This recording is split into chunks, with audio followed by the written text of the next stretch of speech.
complètement fou, historique, justice. J'avoue que je pourrais pas donner de mots pour décrire cette finale de CAN qui a été franchement mémorable. Le Sénégal s'impose 1-0 à la fin des prolongations contre le Maroc en finale de la CAN et décroche du coup la deuxième CAN de son histoire grâce à un but de Pape Gueye. Alors Benjamin Peter, si vous avez bien compris, on va revenir sur cette finale dans cette vidéo. Un peu à froid, on revient quelques heures après tout ce qui s'est passé parce que mon Dieu, il y aura beaucoup de choses à dire. Mais déjà, pour envoyer de la force, n'hésitez pas déjà à liker la vidéo si elle vous plaît, mais aussi à vous l'abonner. On va bien sûr revenir sur ce qui s'est passé, on va dire les événements un peu marquants, malheureusement, qui sont extra-sportifs, et aussi bien sûr la rencontre sur le terrain, quoi, parce que c'était avant tout un match de foot, et c'est aussi pour ça que je voulais faire la vidéo un peu à froid, pour un peu sortir de tout ça, pour pouvoir en parler dans un contexte un peu plus tranquille. Bon, déjà, avant de commencer le match, on peut se dire grosse pression peut-être pour le Maroc, même pas peut-être, carrément grosse pression, parce qu'ils ont la possibilité de remporter justement leur première CAN depuis une cinquantaine d'années. Alors forcément, l'enjeu était de taille, mais pour le Sénégal aussi, il y avait un intérêt à remporter justement une deuxième CAN en seulement 4 ans. Sur les 4 dernières CAN, le Sénégal, c'est quand même sa 3e finale, et possiblement la possibilité de remporter sa 2e CAN, chose qui a été faite bien sûr vu qu'ils l'ont remporté. Déjà pour commencer la performance de l'équipe vainqueur, je veux vraiment parler de la performance du Sénégal qui pour le coup a été vraiment très très bonne, j'allais dire exceptionnelle, mais vu qu'en vrai de vrai c'était assez serré entre les deux équipes, on va rester sur une très bonne performance, mais ils ont fait, pour moi en tout cas, la meilleure des deux prestations, en tout cas une prestation d'une équipe qui méritait de remporter sa finale. Bon, je suis peut-être un peu dur. On pourrait accorder excellent match pour le Sénégal. Parce qu'en vrai, je vois pas beaucoup de défauts dans ce qu'ils ont proposé. Le Sénégal était venu avec un plan clair. En fait, c'est une équipe qui a la faculté, en fonction de l'adversaire qu'elle a, de se mettre à son niveau. On a vu contre le Soudan, ils ont encaissé un but. Après, bam, ils ont step up. Au fur et à mesure de la compétition, ils ont pas mal monté en puissance. Mais en fait, tu sentais que c'était une équipe qui avait un plafond de verre et qui même là encore a un plafond de verre qui est pour le coup, dur à estimer. Sur le plan athlétique, le Sénégal a été au-dessus. Sur le plan technique, le Sénégal a été pas mal bon. Enfin, je dirais même qu'ils ont remporté la bataille du milieu de terrain avec un match excellent, je trouve, de Idrissa Gueye, qui a vraiment été le métronome du milieu de terrain sur ce match-là. Pape Gueye, bien sûr, pour son but. Et même au-delà de ça, Lamine Camara, qui certes était un peu ténu au début de rencontre, mais au final, tu sentais que son agressivité, elle faisait du bien globalement à cette équipe du Sénégal-là. Et il y a d'autres bonnes performances qu'il faut saluer, comme notamment celle des latéraux, que ce soit Diouf d'un côté, et de l'autre côté, Antoine Mendy, qui a été appelé à la dernière minute pour remplacer Crépin Diatta, qui était tombé malade juste avant la finale. Les deux ont fait une très très bonne prestation, et surtout, je salue Antoine Mendy, qui pour le coup n'était pas préparé, on va dire, à jouer ce match-là, et même lui, match de patron. Et c'est la même chose pour Mamadou Sarr derrière, défenseur central qui en plus a la lourde tâche de remplacer Kalidou Koulibaly, le taulier de la sélection, le second capitaine, on va dire, après Sadio Mané. Et Idrissa Gueye, en tout cas, c'est un des hommes forts de la sélection. Mais par contre, là où j'ai trouvé le Sénégal intéressant, c'était vraiment dans sa faculté à ressortir du pressing du Maroc. En tout cas, les ressorties de balles par derrière étaient vraiment bonnes. En fait, on sait, le Maroc, notamment depuis le match contre le Cameroun et le Nigeria, c'est une équipe qui va pas mal aller attaquer sur le plan athlétique. C'est-à-dire que c'est une équipe qui va pas mal chercher à justement presser haut, presser l'adversaire pour pouvoir les forcer à faire des erreurs, pour pouvoir les forcer à jouer sur un côté, pour pouvoir les enfermer et donc aussi, là aussi, accélérer la récupération du ballon. Ça a été le cas quand même à quelques moments. Saïbari en première période, il a quand même su récupérer des ballons, on l'a vu. Malheureusement, après, il n'a pas toujours fait les bons choix. Et tu sentais que dans cette équipe du Maroc, tu avais Saïbari qui, des fois, récupérait des ballons mais faisait des erreurs, et Ayoub El Kabi qui... on avait l'impression qu'il n'était pas sur le même tempo que ses autres coéquipiers, et on se rend pas compte, on dit que le Sénégal a dominé cette première période, mais si Saïbari fait les bons choix et que les Marocains font les bons choix devant, c'est un match qui peut être tout aussi différent. C'est pour ça que je dis que le Sénégal a été globalement bon, mais que c'était pas non plus, à mes yeux, une domination qui était nettement supérieure, quoi. Même si, pour le coup, en première période, on l'a ensuite vu, c'est le Sénégal qui s'est procuré la meilleure occasion, avec notamment la frappe de Iliman Ndiaye sur Yacine Bono. Pour continuer sur les Sénégalais, je trouvais que Jackson était très bon dans ses mouvements et dans ce qu'il faisait du ballon. Il apportait pas mal de dangers. Et Sadio Mané aussi, le vieux père, je l'ai trouvé assez bon, notamment dans son jeu sans ballon. Il a été très bon dans l'agressivité et même dans les courses, on va dire, sans ballon. Je trouvais que justement, pour moi, je ne savais pas s'il avait encore la capacité de faire toutes ces courses-là au vu de son âge et aussi du niveau, du championnat auquel il joue, vu que maintenant il joue en Arabie Saoudite. Et lui-même a dit, ça allait être sa dernière CAN.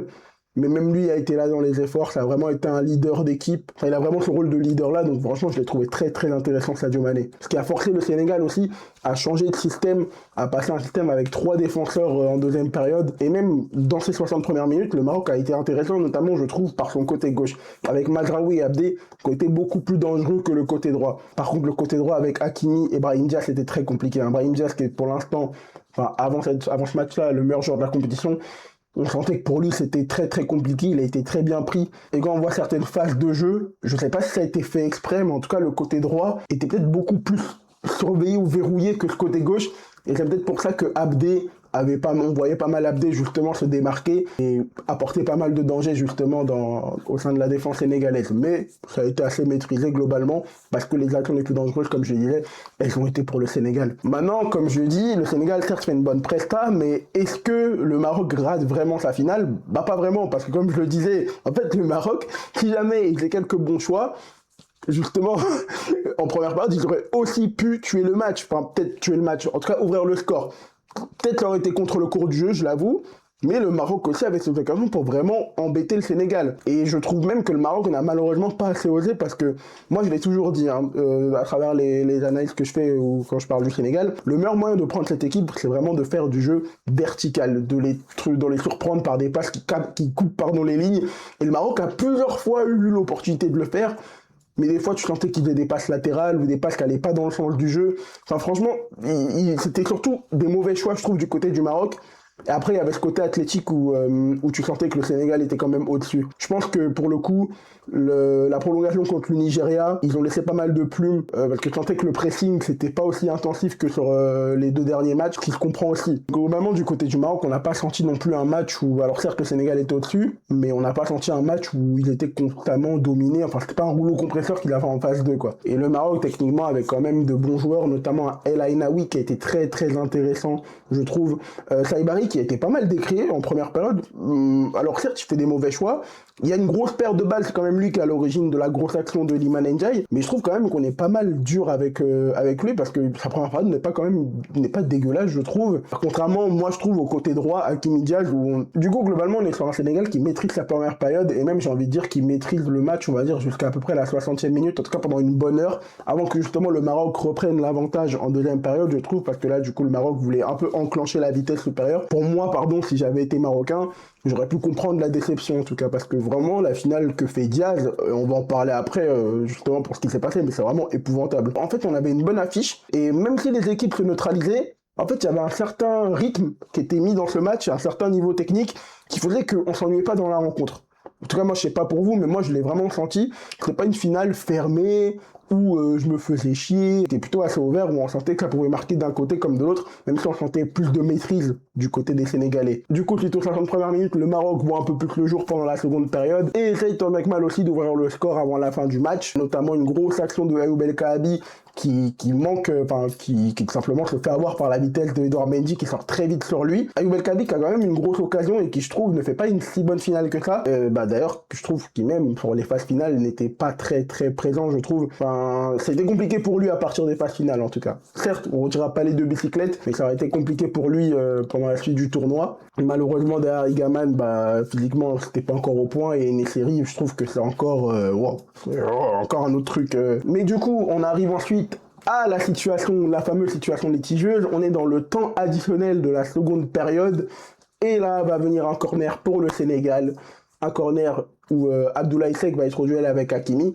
Les deux, pour le coup j'ai vraiment revisionné, les deux se sont plus ou moins poussés, sauf que Abdoulaye Seck va faire tomber Hakimi, va ensuite placer une tête qui va aller en direction du but, mais qui va ensuite être prise par Ismaïla Sarr qui va ouvrir le score pour le Sénégal. Alors là, mon avis, moi, qu'est-ce que je pense à ce moment-là? Déjà, on va pas se mentir, c'est l'arbitre qui a complètement foiré cette action-là. En fait, à quel moment, je sais pas à quel moment tu te dis que tu vas siffler avant même que l'action ne se termine. C'est-à-dire que l'action ne s'est pas terminée, l'arbitre a déjà sifflé, ça veut dire que même si après il voulait aller voir la VAR, même si je pense qu'il ne l'aurait pas fait, il voulait aller voir la VAR pour voir si jamais il y avait des trucs, il pouvait pas parce que l'arbitre avait déjà sifflé, il avait déjà sifflé. C'est-à-dire que la VAR à ce moment-là, c'était mort, tu avais déjà annulé l'action. action à la suite à laquelle le Sénégal va marquer, va ouvrir le score sur un but qui pour moi est totalement légitime, si je suis impartial, parce que Hakimi aussi est au duel avec Seck. Hakimi aussi tout tente de pousser Seck en premier, hein. Enfin en premier en tout cas, les deux sont au duel, hein. C'est un duel, le foot, c'est un sport de contact. Enfin, il y a du contact. Et malheureusement, Hakimi perd au duel. Hakimi tombe, Seck remporte le duel. Ensuite, remet le ballon pour Ismail Assar, qui ensuite, suite à ça, il y a une transition directement avec une offensive pour le Maroc, qui va se conclure par un corner pour les Marocains. Et situation plus ou moins similaire. Dans la surface de réparation, dans la surface du Sénégal, le Malick Diouf va choper Brahim Diaz pour le faire tomber. Là aussi, je pense que c'est très malin de la part de Brahim Diaz qui va amplifier sa chute justement pour essayer de gratter justement un penalty derrière. Et en vrai oui, c'est vicieux, c'est vicieux, mais dans le football il y a du vice. Et pour le coup Brahim Diaz l'a très bien utilisé. Lui qui juste que là faisait pas une finale exceptionnelle, au final il s'en sort bien avec ce geste là. Et là où pour le coup je peux comprendre l'incompréhension des Sénégalais, c'est que pour cette action là l'arbitre est allé voir la VAR parce que Brahim Diaz elle a lui haranguer, limite il était à deux doigts de prendre le sifflet et de siffler à sa place quoi, tellement c'était trop quoi. Donc Brahim Diaz qui vraiment voulait sauver sa finale, lui qui était jusque là le meilleur joueur de la CAN, l'arbitre va aller voir la VAR et décide d'accorder ce penalty là, et à partir de ce moment là on rentre dans un moment historique complètement fou de cette Coupe d'Afrique des Nations là. Mais la première chose que je ressentais moi à ce moment là, ça ne tient qu'à moi, hein. Bien sûr je répète, c'est vraiment un sentiment d'injustice. C'est vraiment un sentiment d'injustice parce que juste avant les Sénégalais, tu ne prends même pas la peine d'aller voir la VAR pour eux, mais comme je l'ai dit, pour une erreur que toi tu as faite, et là pour le Maroc, parce que Brahim Diaz t'a harangué, tu vas le faire. Je dis pas que Brahim Diaz n'aurait pas dû jouer le coup, en vrai il est dans son droit, hein, mais je dis juste que l'arbitre se rend compte, je pense, à ce moment-là, qu'il a fait une erreur en ne laissant pas le jeu se terminer sur l'action précédente. Donc là, ta finale à partir de ce moment-là, elle est sabotée par l'arbitre. Elle est sabotée par l'arbitre. C'est pas les joueurs marocains, hein, parce que beaucoup disent oui, les Marocains, nanana. Là, pour le coup, c'est l'arbitre qui transforme ce match en une scène de crime. Parce que jusque-là, le match, il se passait très bien. Hein. Moi, je le disais, on était sur un très très bon match. On sentait qu'on avait vraiment affaire d'un côté au Maroc et d'un côté au Sénégal, qui étaient les deux équipes porte-étendards de ce continent. Une finale qui était jusque-là une belle façon de promouvoir l'Afrique et qui était, pour le coup, vraiment bien, comme je le disais. Qu'est-ce que tu vas me prendre cette décision de donner un penalty qui, même au-delà de ce que j'ai dit par rapport avant au but annulé pour le Sénégal, qui est un penalty quand même généreux. Moi, je trouve généreux. Parce que la faute, franchement, elle est limite. Enfin, très légère, je trouve. Et t'as une situation qui est assez similaire sur l'action d'avant. Donc à partir de ce moment-là, les joueurs sénégalais, eux, repartent dans les vestiaires. Ils décident de faire une grève, tout simplement pour contester cette décision arbitrale. Alors là, j'ai deux côtés, moi, qui viennent, je pense, à deux choses en même temps. D'un côté, humainement, tu peux pas dire qu'ils sont en tort de faire ça. Humainement, sur l'aspect humain, à ce moment-là, t'as l'impression de te faire voler. On l'a tous vu en 4K Mondiovision. Là, pour le coup, il y avait... Tout le monde a été témoin que ça allait être un vol. On était sur le point d'assister à un vol, je le dis clairement. Mais malheureusement, le problème, c'est que derrière, il y a un règlement. Et malheureusement, à partir du moment où les Sénégalais quittent la pelouse et décident de ne pas revenir, au lieu du règlement, enfin dans le règlement, ils sont censés perdre le match. Ils sont censés perdre le match et la victoire est censée être donnée au Maroc. Et tout ça a été causé par un arbitre qui n'a pas su tenir son match. Et à partir de ce moment-là, il y a un homme, l'homme qui est sur l'image, à mon avis, qu'on retiendra de ce match, Sadio Mané, qui fait déjà une finale de dingue. Une Coupe d'Afrique de dingue. Pour son âge. Pour sa dernière CAN, comme lui le dit, il fait une coupe de dingue. Il fait un match de dingue et c'est lui qui reste sur le terrain pour dire les gars, on va revenir, venez, on va finir ce match, on va le jouer comme des hommes. Et cette phrase-là, c'est une phrase qui va rester à vie.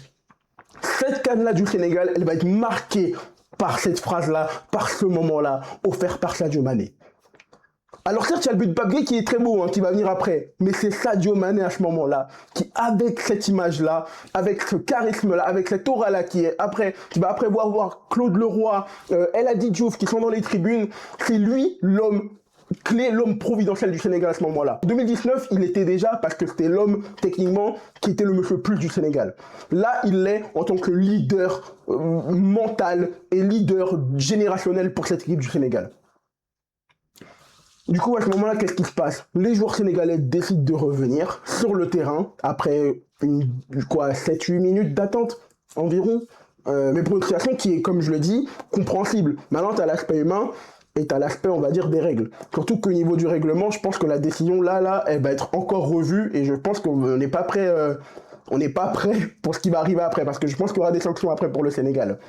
Mais là, en étant revenu, je pense qu'ils ont amoindri le truc. Mais qui sait, peut-être qu'ils auraient pu avoir des grosses sanctions, comme par exemple être privé de la prochaine Coupe du Monde ou d'autres compétitions. Donc franchement, sur ce point-là, j'attends de voir ce qui va se passer, mais ça m'étonnerait que ça se termine sur ça. Maintenant, qu'est-ce qui se passe? Les Marocains, qui eux sont restés sur le terrain, attendent que le penalty soit tiré, et à ce moment-là, c'est Brahim Diaz qui se charge d'aller tirer le penalty. Brahim Diaz qui a toute la légitimité, même si certes c'est Hakimi, normalement, l'homme, l'étendard, le capitaine qui doit aller tirer le péno. On comprend que c'est Brahim Diaz, au vu de la canne qu'il fait, c'est le meilleur buteur, donc voilà. Maintenant, à ce moment-là, mec, ça fait plus de 50 ans que ton pays attend une canne. Tu as la responsabilité, au bout de tes pieds, tu as la Coupe d'Afrique de ton pays qui attend depuis des années. Qu'est-ce qui te prend de faire une panenka à un moment pareil? En fait, j'essaye de me mettre dans la tête, à ce moment-là, quand tu vois l'image de lui face au gardien, tu réfléchis pas, c'est lucarne, tu sécurises, tu foudroies Edouard Mendy, tu lui mets une lucarne. En fait, là, en plus, tu tentes une panenka dans un contexte où juste à côté, tu as des supporters sénégalais qui se battent, enfin en gros, qui essayent d'introduire le terrain parce qu'il y a des bagarres, des journalistes sénégalais et marocains, enfin, c'est le Royal Rumble autour de toi, c'est le chaos.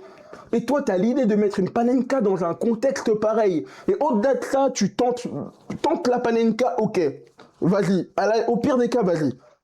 Mais réalise bien le geste. Réalise bien le geste. C'est quoi ce semblant de panenka? On pourrait croire que c'est une passe. Honnêtement, j'étais devant ma télé, je me suis dit, attends, mais il a fait exprès de la rater ou quoi? C'est vraiment ce que je me suis dit. Je me dis peut-être qu'il s'est rendu compte que c'était pas... Enfin, je sais pas. Au final, non, il a vraiment... Quand je vois la réaction qu'il a en sortant du terrain en larmes, comment il s'est battu pour avoir ce penalty, en fait, non, je me suis dit non, il l'a pas raté. Bah, je me suis dit, il a pas fait exprès, il a juste raté. Il a été gaze. Il a vendu son équipe. Là, je suis désolé, mais malheureusement, en plus, c'est triste parce qu'avec la canne que tu fais, c'est l'image que tu vas retenir aux yeux de ton pays. T'es le meilleur buteur. T'as marqué à quasiment tous les matchs. Ton seul mauvais match, c'est pendant cette finale-là. Et tu prends le risque de faire une panenka complètement manquée. Non, je suis désolé, à ce moment-là, il a été plus Diaz que Brahim. Tu sens que le gars était encore espagnol dans sa tête. À ce moment-là, peut-être qu'il chantait Pelele avant de tirer le péno, mais beaucoup disent que oui, Gregagi ne doit pas l'engueuler quand il sort, mais oh! Mets-toi à la place de Gregagi, je comprends, t'as ton meilleur joueur qui est censé te faire gagner la canne. Il a la canne au bout des pieds, il fait ça.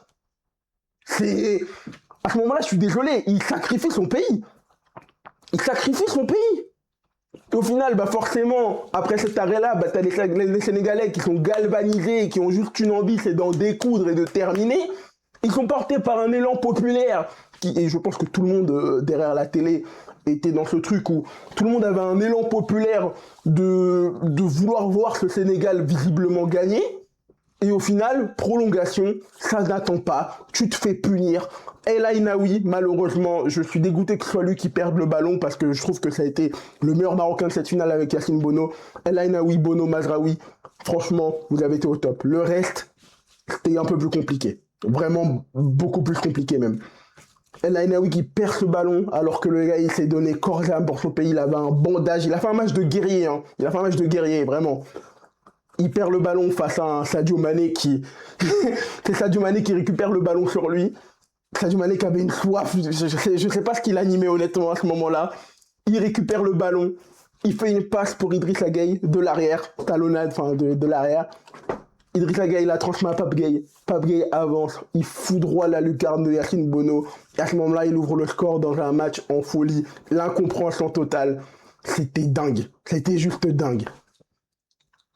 Le Sénégal ouvre le score comme ça fait 1-0. et le Maroc est complètement KO. Ils sont complètement KO, mais pas totalement, en fait, parce qu'après, ils ont quand même eu quelques actions, notamment 2 frappes d'El Anaoui qui sont contrées. Enfin, à un moment, il y a une grosse occasion dans la surface, mais ça va pas au bout. Sur coup de pied arrêté, il me semble. Mais après ça, tu sentais que vraiment le Sénégal était au-dessus. Et franchement, c'est là où il faut saluer le courage des Sénégalais, parce que ils allaient se prendre un vol en 4K devant tout le monde. Ils sont revenus grâce à Sadio Mané, qui a quand même poussé pour qu'ils reviennent, parce que même le coach avait décidé de rentrer au vestiaire. Hein. Même le coach allait lâcher. Hein. C'est lui carrément qui leur a dit allez au vestiaire, on fait grève. Sadio Mané, le grand homme que c'est, il est impliqué sur le but, impliqué sur le retour des Sénégalais sur le terrain.